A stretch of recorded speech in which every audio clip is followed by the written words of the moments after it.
unakamata nguo ya mwenye amelipa mzuri, unatiaka kwanza ya ule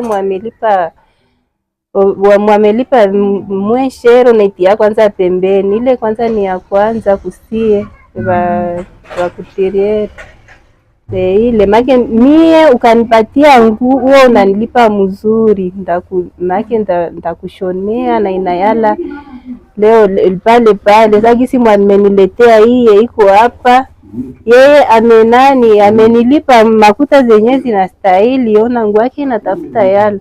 Na japo nimeanza hii ma 14 mimi najua ataivala, anasema ataivala, ataibeba kesho najua ataikamata, make ni mkuu alipa mzuri juu tukwe na bashonea nani mbio make njoo hili.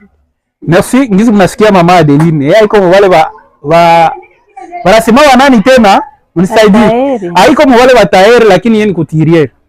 Ukamulipa mzuri anakufanyia ya mzuri. Ngizi unaona hii manguo yepeke kuna na nauza mafiti yepeke na transformer zinakuwa za magazi. Ba mama ya Turunga, ba mama ya Goma, karibu sana kwa mama Adeline. Sur cette watata mia mama Adeline wapatie tu message 2-3 kwa wale wa kutiriere na wale wa taere.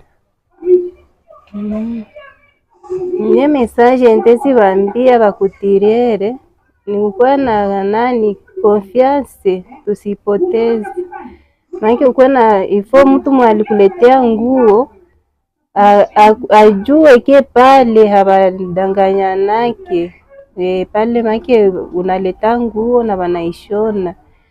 Me pale bataere au banashona ile mweshere juu anajua ndakashona, sitatia na dublire, make sitatia materiele yote. Juu mimi hapa ukaniletea nguo yako kama tu haulete usiseme ndaishona bila materiele. Mimi hapa kunifundisha vile wananifundishaga nguo mnda materiele, utatia dublire, utatia papier.